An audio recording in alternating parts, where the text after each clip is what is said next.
Good evening.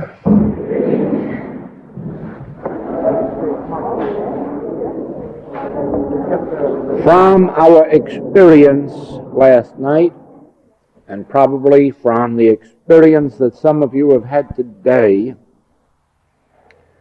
you will notice that it is not easy at first to carry out a program of practicing the presence of God. There is the matter of forgetting, and there is the matter of being too busy to remember, to think. None of this is harmful as long as we continue to make the effort until the activity of practicing the presence of God becomes automatic, becomes a natural part of our living. In other words, we do come to a place where we do not look at human beings and then translate what we see and realize that Christ is the nature of being, but rather you come to a place where you are no longer aware that you're greeting just human beings, some good, some bad, some indifferent, and nearly all made up of a combination of good and evil. You automatically greet only the spiritual identity and ignore the appearance. In the same way, as you persist in this practice, and at first you are confronted with material laws, like laws of weather or climate, laws of infection or contagion, heredity laws, laws of hereditary disease or hereditary characteristics. These impinge themselves upon your consciousness. You can't help it. You're aware of it all of the time. And yet, as you practice this, and remember that since God is the only lawgiver, the only possible law can be a spiritual law, and then each time that you are confronted with the law of heredity or the law of weather or of climate or of infection or contagion, you automatically realize, no, this is not law, this is belief, this is built up in the mind of men. But if God is spirit and if God is law, there is only spiritual law. Now, after a while, it becomes much simpler than that, because regardless of how often you are faced with material law, or in how many forms it appears, you automatically negate it without even a conscious thought, in the realization spiritual law is the only power.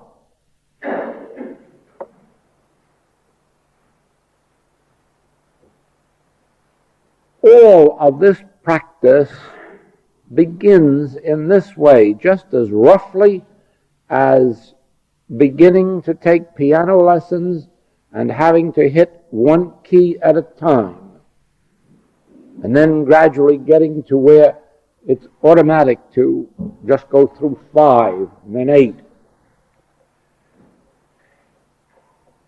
The main thing to remember is this, that all that you are trying to do is to realize that actually God governs this world even as it governs the spiritual world. Actually, that is not true at the present moment in human experience, but it becomes true in your experience in the degree of your realization. In other words, material law is very real. If it weren't, we wouldn't need so many hospitals. Weather and climate affect the health of people. If it weren't for that, we wouldn't have so many people ill with diseases that are produced by weather and climate. But this is only true in the absence of the realization of spiritual law as being the only true law and the only power.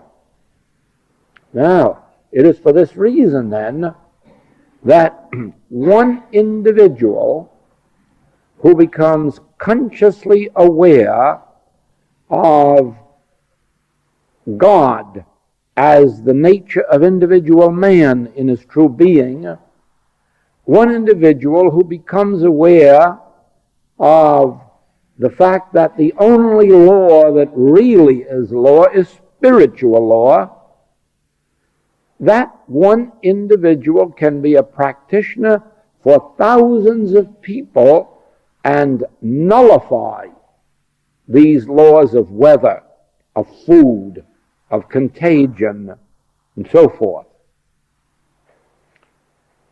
That is why it has remained a mystery that if you say that God is all, if you say that only God is power, why is there so much discord? And the answer is, God is only the only power to a consciousness that has been imbued with this truth, that has accepted it first perhaps intellectually, then practiced it until it became a reality in that individual's consciousness. In other words, the reason we have discords is that as human beings we have been brought up to acknowledge two powers, a good power and an evil power. Therefore, as ye believe in your heart, so is it unto you.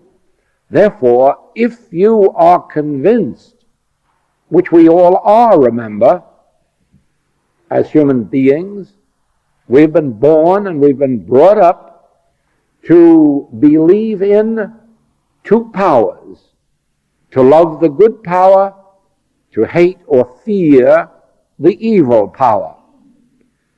This was the very point upon which Adam and Eve were cast out of Eden. This is the very point upon which you and I remain outside of the Garden of Eden.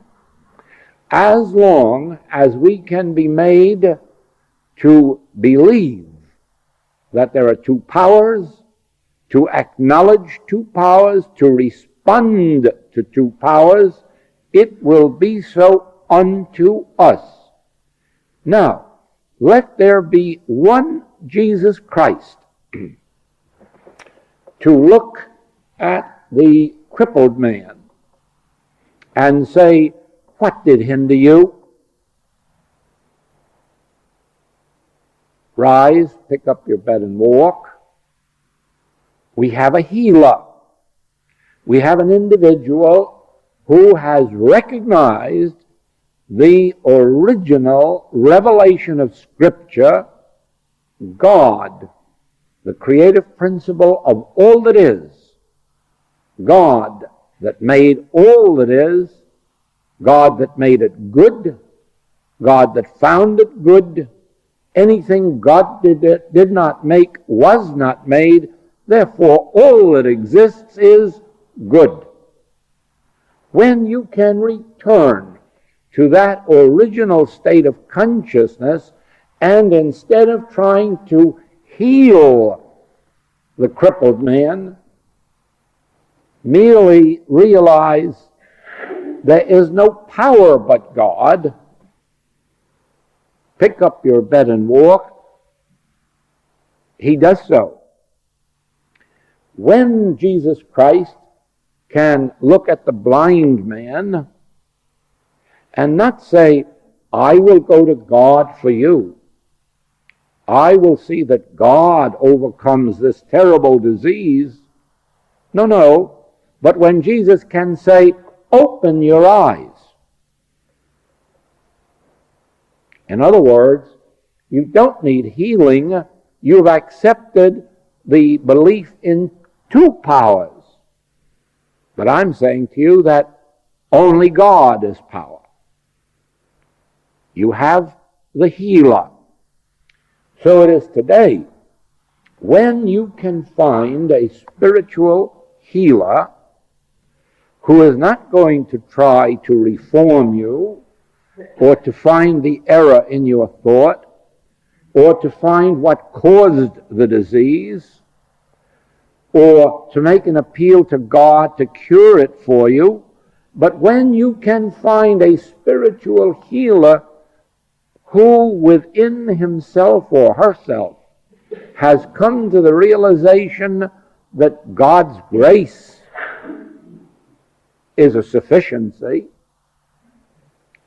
that there is no power of disease to overcome, there is no physical law to set aside, that all of God reveals, Son, I am ever with thee. All that I have is thine. I will never leave thee nor forsake thee. In other words, there is nothing here but me and my power, and you need not fear any other power. Then you have a healer really doing beautiful work. It won't all be instantaneous work, because human consciousness itself rejects that very principle, or sometimes in its ignorance it is sitting around waiting for some great power of God to come and do something to it. Or it is convinced it isn't quite deserving of healing, and you don't always break through that state of consciousness instantaneously, and so the practitioner must be patient with that individual until they too come to realize, I have been dishonoring God. I have been believing with Paul that the carnal mind is enmity against God. Of course, if Paul hadn't believed that, he wouldn't have been persecuted and beaten and imprisoned almost every day and week of his life. He was always out battling the carnal mind, and it really baffled him. It is very much that way today. There are people actually fearing a mental malpractice from one source or another, as if God had empowered the human mind to destroy its work. Now, once you understand the nature of God as infinite power, you no more fear mental powers than you do physical powers. For mental powers are as much nothingness as physical powers. There is really no power in the human thought. That is why when you turn to the teachings of thought as power, you do for a while see some demonstrations of that, but it doesn't last. It can't last, because You are only bringing forth the fruitage in proportion to your own faith in it. Actually, thought is not power. Never was, never can be. Good thought is not power. Evil thought is not power. The only illustration I can think of at the moment is this, that if all of us here united from now until 7 o'clock tomorrow morning to think 2 times 2 to be 5, it still wouldn't be so. If you and I were to sit here until Christmas Day, united in the thought that your apple trees would produce oranges, I promise you, not one orange would come through. If we should unite from now until tomorrow to stop nightfall from coming, with all the power of our combined metaphysical thought, I promise you it wouldn't be delayed by a second. Thought isn't power. Mind has been given to us as an avenue of awareness. With my mind or through my mind, I can read books, I can understand, I can read music or literature, I can understand art or science, I can bring forth inventions. The mind is one of God's greatest instruments that has been given to us, just as our bodies have been given to us. But our bodies haven't been given to us for the purpose of fighting with each other, punching each other, or kicking each other. Our bodies haven't been given to us to waste away in sensuality. Our bodies were given to us as instruments for life, instruments for moving, instruments for getting around in the universe into which we are born. In the same way, we have been given a mind, and this mind of ours is the purest, most wonderful faculty that man possesses. But it was given to him for the purpose of becoming aware of knowledge, of study, of thinking, of reasoning, but not to use it to supplant God's power. God it is that is the all-knowing intelligence. Now let us see this. A Thomas Edison is credited with being the inventor of the electric light. Is he? Of course he isn't. Of course he isn't. He is the discoverer of the principles which govern of the electric light. Did he create this in his mind by taking thought? No, he did the opposite. He blanked his thought, he opened his ear always this way, and then inside of him was revealed these principles which he hooked up, which became electric light, which became the graphophone, the gramophone. Nobody invents. Inventors discover laws that have been in existence since the beginning of time, if there was a beginning. And all they have done is to become aware of laws that always existed. Composers do not create pieces of music. They turn within and they hear these glorious melodies that emanate from within their own soul. Melodies that were created not by man, but by God. Of course, the imitators just take the 8 notes that are in existence and twist them around, and we have Tin Pan Alley. But I'm speaking now of composers, those who are dedicated artists, inspired men and women who have learned to meditate, to be quiet, to be still, to listen, and then all of a sudden become aware of divine harmonies, melodies. This is the real music of all the ages. And art has come forth, painting and sculpture in the same way. No man's brain made it, but somebody's mind received these divine impressions which skill and art and inspiration brought forth later on canvas, marble, and so forth. Now, in this same way, we don't have to create our supply or our health.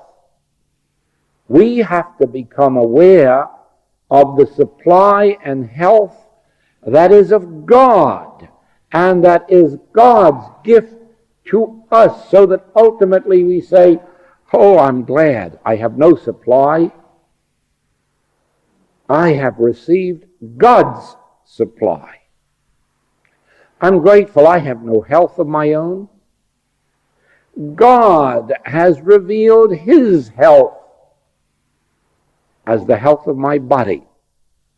This is an eternal health, an immortal health, a perfect health, a vital health, a youthful health, an eternal one. Now, when you begin to perceive this, and then you realize that, of course, there are people in the world mentally manipulating, or as these advertisements, which I've read here this week in the papers, telling you how you can manipulate people around you so as to get your will, makes you wonder who is manipulating you to get their will. And actually, what is their will? To take your money? To make you buy what they have to sell, whether or not you need it? Makes you uncomfortable, doesn't it? To feel that somebody is training themselves mentally to manipulate you so that they may be successful. You don't like that. Therefore, you don't like the idea that you can use the power of thought to get your will. Well, certainly you don't want it done unto you.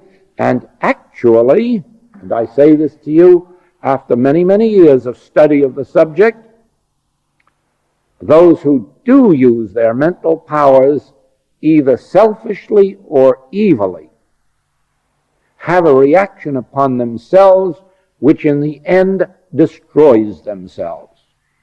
For this is the law. As ye do unto others, it will definitely be done unto you. As ye sow, so shall ye reap. If you don't believe it, there is no use of your even pretending to follow the teaching of Jesus Christ.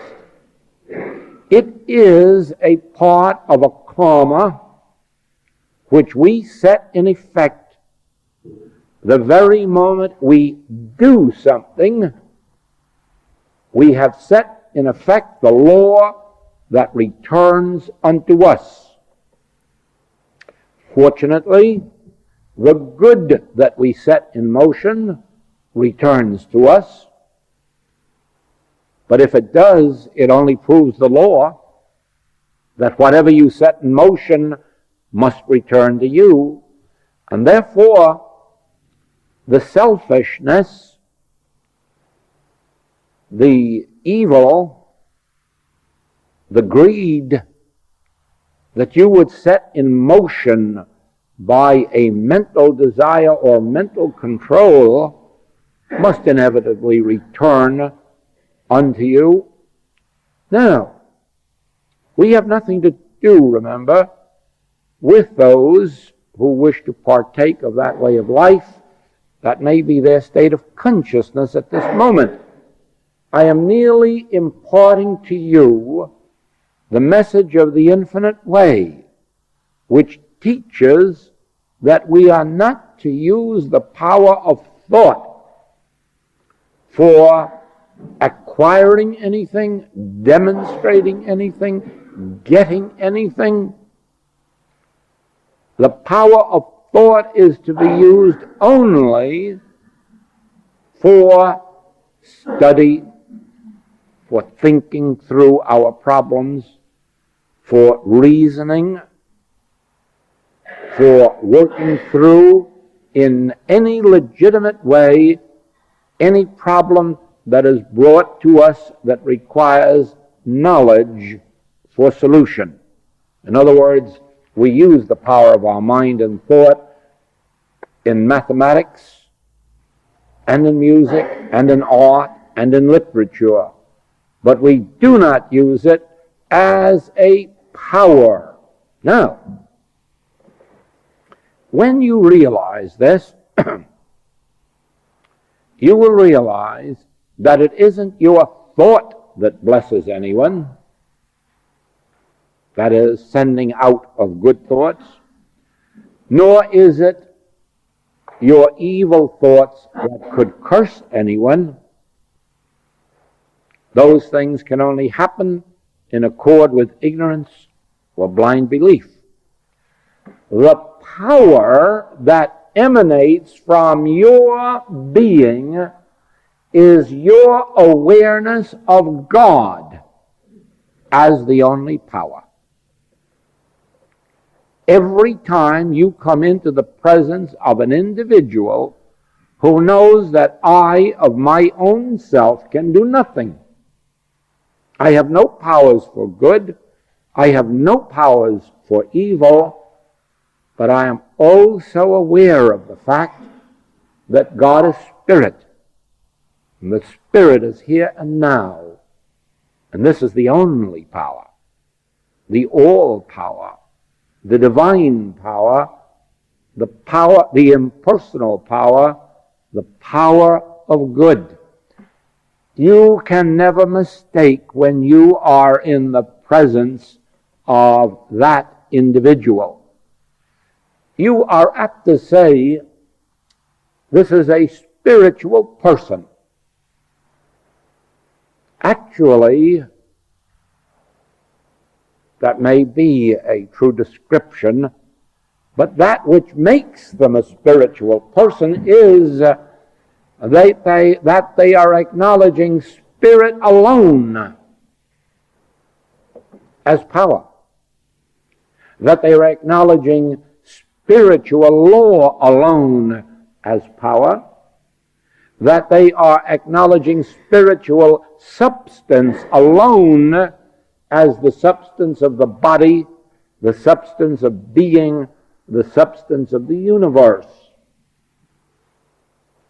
Yes, when you feel this spiritual power in one, holy power or sacred power, remember what it is you're feeling. It just means you've met an individual who is, to the extent of their understanding, living constantly and consciously in the realization that, Pilate, thou couldst have no power over me unless it came to thee from God, for God is the only power. Or the consciousness of Hezekiah. Don't fear the enemy that's twice as strong as you are, for they have only temporal power. You have the awareness of God. Spiritual presence, spiritual power, the only presence, the only power, the only being, the only one, and they have only the arm of flesh. Nothingness. No power. So as that army fought among itself and destroyed itself, so do we in healing work discover that these disease germs, germs of infection, germs of contagion, germs of one nature or another, they evidently fight among themselves too.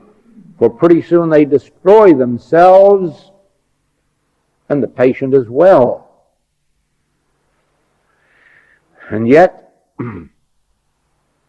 those medically trained would say, no, those germs would have to keep multiplying themselves until they destroyed you. But they didn't. They just evaporated. They didn't evaporate because you fought them. They evaporated because you knew that God had not ordained them to be destructive. Much of our healing work is brought about through that very principle. When a problem is presented to me, which in one case may be an evil person, in another case may be climate or weather or infection or contagion, often that very thought arises in me, did God ordain you to do that? Then whence came the power?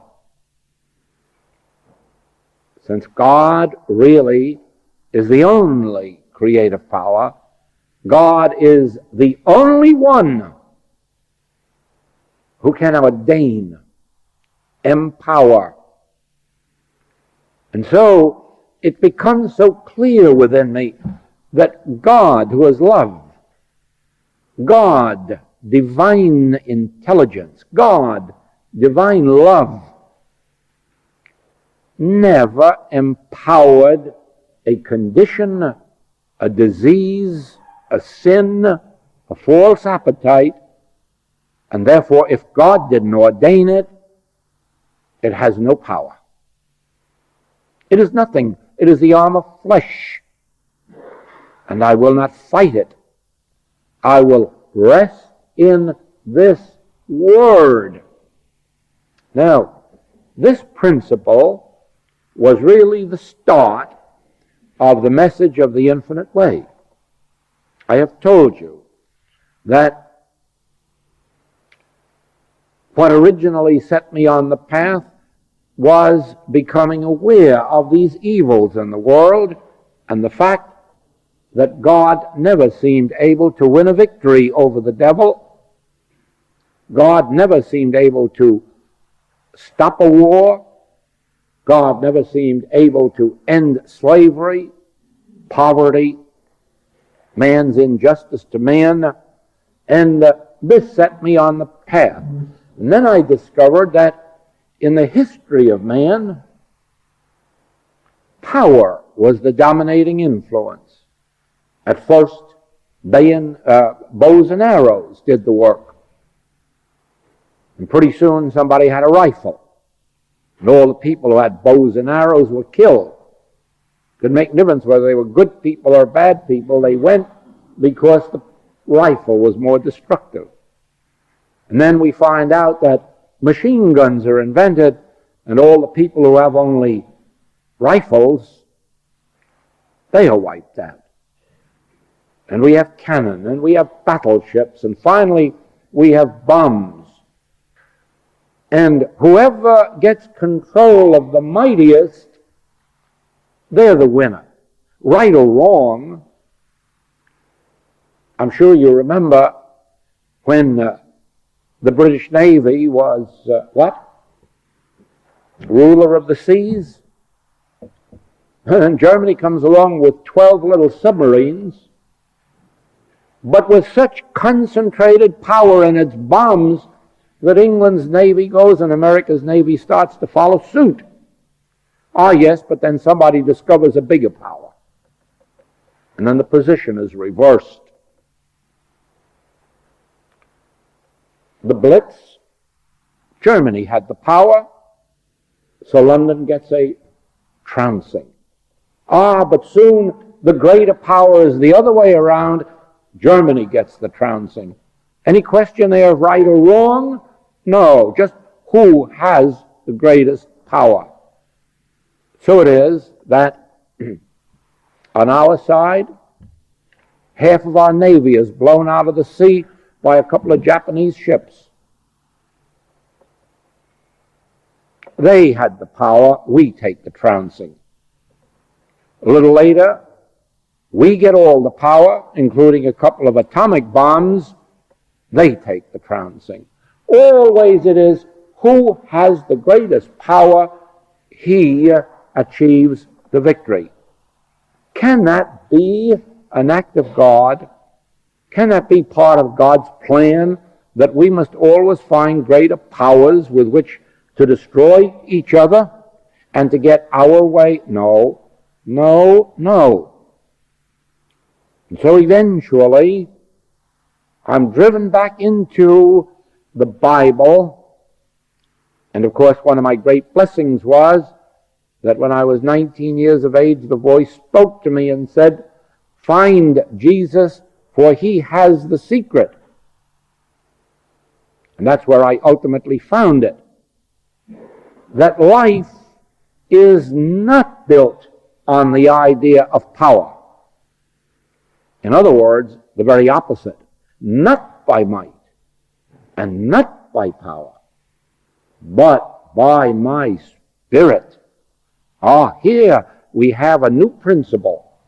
Here we have something unknown in our world of today. What does it mean? Is it practical? Does it work? Then as we study further and further, and pray, meditate, until inwardly the Master begins to teach and reveals that that is actually the truth of life. The truth of life is not to be found in power. The truth of life is to be found in not power. In other words, since God already is infinite power, there's nothing more you can do about that to increase it, to help it, or influence it. It already is infinite. It already is omnipresent. It already is here and now. Therefore, that power you do not have to concern yourself with. It is already in operation. What you have to concern yourself with is, what about these evil powers, physical and mental? What about these material laws and mental laws, which are so destructive? And the answer is, they are not power. They are operating as power only because the human race has accepted the belief in two powers and has learned to build up a fear of that which is not power. Then comes the testing time. The ability to sit in the silence when called upon for help and realize, Father, I'm not asking for any help from you. I'm not asking any help to destroy evil or disease or sin, false appetites, lack or limitation. All I ask for is the realization of thy grace.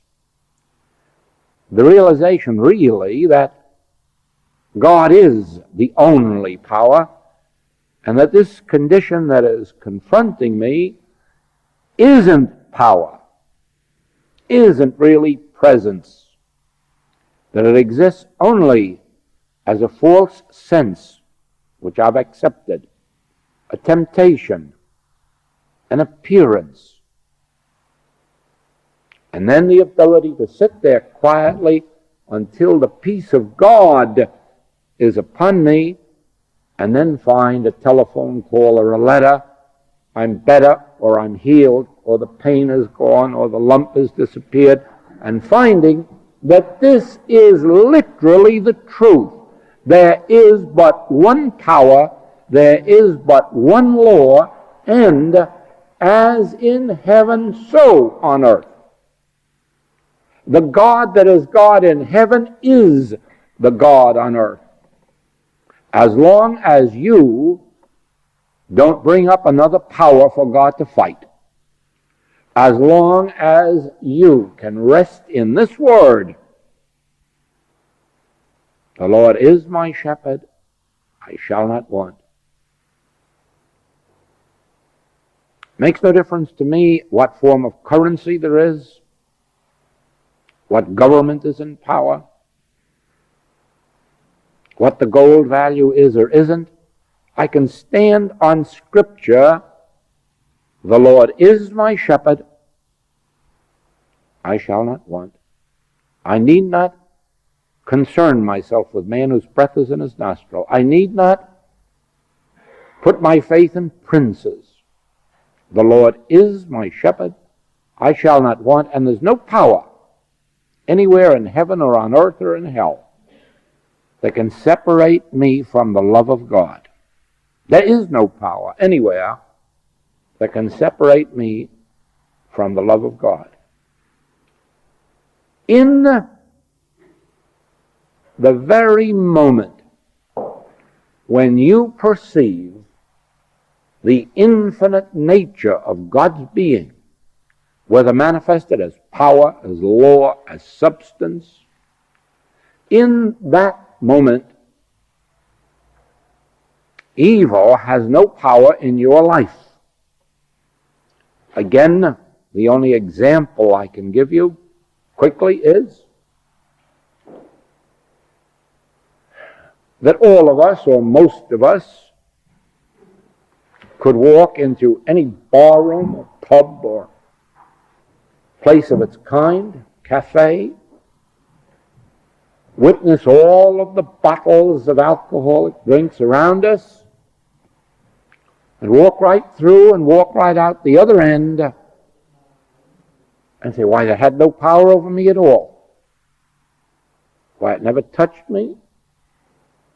Why, it's no power.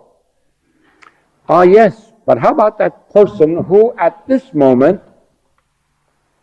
has accepted the belief that alcohol is a power and he has to have it? Let him go through that same room and he'll tear down the place to get at it. Why? Is it a power? You've just proven that it isn't power. Only to his deluded sense is it power, and must he have it. But to you, you walk right through it. Look it right in the bottle. I can't feel any power in you, not even an attraction. So it is, ultimately you will come to see that you will look on any form of sin that exists in this world, and you'll be surprised that anybody can respond to it, that anybody can want it, that anybody can indulge it. Just as you perhaps now could look at, let's say, a thief and say, I don't understand why you have to steal. There's so much money in the world without stealing. Oh, but you'd have a hard time probably convincing that person because they are under that belief. So one day you will witness with disease. I have been fearing it. I've been fearing it because the world has been fearing it. The world has been putting a deadly complex on disease. It has ordained disease to give pain and to cause death. And in my ignorance, I have accepted it. Now I see a different vision. Now I see that if God didn't ordain it, it hasn't that power. For whatever power it has must come from God, or else I've accepted a universal belief about it. The Master cautioned, do not judge after appearances, judge righteous judgment. Don't look at a condition and say it's terrible, it's in the last stages, it's ugly, it's painful. Turn away from that and turn within and ask yourself, is it a righteous condition? Is it of God? Is it ordained of God? Is it created of God? Can I believe that God has created a condition destructive to life when life is God? That means it must be destructive to God? Oh no, not an all-knowing intelligence, not a divine love. Gradually then, you come to the place of spiritualized consciousness, where just as you no longer use revolvers to get your way, so you no longer use thoughts to get your way. You begin now to dwell in truth. You no longer use truth to overcome error. Now you abide in the truth that error was not ordained of God. No longer do you have two powers. You see, the more you use your mind as power, eventually the more you'll have to use it and the less you'll respond to it. When you come to the realization of that which the Master has spent thousands of years in teaching us, or trying to teach us, I will never leave you. If you walk through the waters, you will not drown. The waters have no power to drown you. If you go through the flames, they will not kindle upon you. They won't burn you. They haven't that power. I am with you, and I am the only power. I have not ordained death, nor have I ordained anything to create death. God has no pleasure in your dying. Turn ye and live. Then if God has no pleasure in your dying, do you not see that God has not ordained anything to cause your death? And that eliminates disease. It eliminates old age too. Because too many people leave this earth because of the infirmities of old age. And that's nonsense. They have accepted power in their calendars. They have a calendar on the wall which is only meant to give us a division of our hours and days. But automatically they give it power, and as each day passes, they accept the belief that they're older and weaker. They're doing it to themselves. They're giving power to the calendar. The calendar has no power. The coming of day and night has no power. The coming of day and night has nothing to do with age. It only has to do with the rotation of the earth, the planets. It has nothing to do with age, but we have accepted this as if all of this was meant for age. Age really means experience. Experience can only come with age. Maturity can only come with age. How then can it be made the means of deterioration?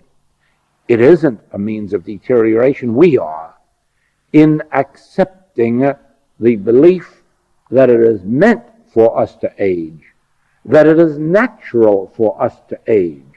It isn't. It isn't at all. I would like very much to tell you that after many years of research, the results of this research have now been handed to the medical authorities in the United States, in colleges, in medical schools. And this is the result of this research. Deterioration of body, senility of body, comes only from eating wrong foods. We have taken aged bodies and made them young by changing their food. We have taken young bodies and have aged them and made them senile by changing their food. Now we can report this. The children born today, if they will follow a program of eating of correct foods, will live to a normal span of 100 without senility. And 3 generations from now, it will be 150 years without senility. This is an official report by a responsible medical body, now being circulated in responsible medical circles. In other words, God has not ordained that we grow old. God has not ordained that we become senile or weak. We have brought it upon ourselves ignorantly, of course not intentionally, ignorantly, and we have the power to overcome it. Now, those who have turned to the spiritual path may give far less thought to food, while even they may not ignore the fact that it is not wisdom to poison oneself and expect truth to overcome it every day. But in the light of spiritual wisdom, we know beyond doubt that there is a keenness of perception, spiritual, mental, which results in greater physical strength and endurance and health. And through our work, this is accomplished through the realization of God as constituting the essence and substance and law of our individual being, and of refraining from giving power to thing or thought, to material law or mental law. Always remembering, when faced with erroneous conditions, physical or mental, did God ordain you? Are you God empowered? Is there a law of God to support you, maintain you, sustain you? And if you find that it can't be, then you no longer have to fear it. You can rest in the Word and watch it destroy itself. You see, we haven't waited for our class to teach the infinite way. We have been doing it here. We may be making the class unnecessary, because the class really is unnecessary to anyone who can grasp these principles, begin to put them into operation in their consciousness, in their thought, abide with them, let them abide in you, be willing to experiment, be willing to try them. Not necessarily accept them in blind faith because a man says so, but if they sound reasonable, if they sound in accord with the teaching of Jesus Christ, at least put them to work. Just as you should now, every time you go anywhere or come from anywhere, meet anyone or leave anyone, realize this invisible presence which is a spiritual bond between us or those others whom you meet. Just as you must always from now on practice this presence of God, realize God as the nature of individual being, realize God as the only life, the only law, the only wisdom. So, whenever confronted with any form of discord, lack, limitation, age, sin, false appetite, disease, erroneous characteristics of character, be willing to ask yourself, shall I accept this appearance or shall I question it? Is this God ordained? Has it a law of God to support it? Has it the substance of God's body? Is it showing forth God's life? That means eternal life. Well, you know, no disease yet has ever shown forth eternality or immortality. Therefore, there's no life of God in a disease. And if God is infinite, there is no other life. Therefore, disease has nothing to support it, nothing to perpetuate it. And right now, only universal belief is keeping it alive in the world. It need not keep it alive in your consciousness, for the 91st Psalm says, 1,000 will fall here and 10,000 here. It will not come nigh your dwelling place if you will accept this principle. The Master says in the 15th chapter of John, abide in this word, let this word abide in you, you will bear fruit richly. Do not abide in this word, do not let this word abide in you, you will be as a branch of a tree that is cut off and withereth. You have it within your own jurisdiction, control, to decide to what extent you will continue to accept two powers, or to what extent you will question any power, any substance, or any law, or any activity that is not easily recognized as being of God, eternal and immortal. Now, when I say you have it within your jurisdiction, I am speaking to you who are in this room. Those who are out on the street, most of them, do not have it within their jurisdiction because they have not yet opened their minds or their consciousness to seeking truth. Therefore, they would not be in a position to recognize it or believe it, even if it were presented to them. In other words, this, which is the result of 30 years actual living and practice in my life and 13 years of search before that, I am free in imparting to you. You couldn't pay me 10,000 pounds to go out on the corner of Hyde Park and tell this. You just couldn't. Because I know right well that even if a crowd would gather and listen, they'd perhaps call the man in the white coat to pick me up. They couldn't believe it. They couldn't accept it. They are not ready. When they are ready, they will be in a room like this, listening to a message like this.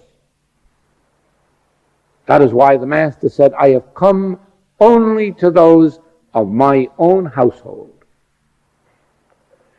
Do you have ears and do not hear? Do you have eyes and do not see? In other words, only those of enough spiritual discernment to be drawn to a spiritual message and to be able to sit for an hour and listen, only those have the power of jurisdiction to be able to say, I can try this, I can put this into practice. All the others must wait until some event in their lives drives them also to a search for truth. Everyone will discover when they reach the end of the search that God alone is the creative, maintaining, and sustaining principle of all that is, even in this world, and God is the only law that operates with power in consciousness, and that all other powers, human, material, mental, are not powers, but can operate as power only as long as they can get someone to believe in it. I'm going to close this by telling you a little story, which is an absolutely true story for which I can vouch. There is a man in Hawaii, and in politics he made an enemy. And this enemy went to a bad kahuna to have this man cursed so that he would die. And he did not hesitate to tell this man he was going to do it. Well, a few days later, the man hadn't died, and the enemy came to him and said, "You are all right?" "Yes, I'm fine." Oh, he began to tremble a bit. "Why?" he said, "Because you went to the kahuna?" "Yes." "Oh, that won't hurt me." This enemy then went to the kahuna to find out, why is this? This man isn't sick. This man hasn't died. The kahuna looked at him and said, "Is this man a full Hawaiian?" "Oh, no," he said, "he's half Hawaiian and half Chinese." "Oh, that's why. This doesn't work on the Chinese."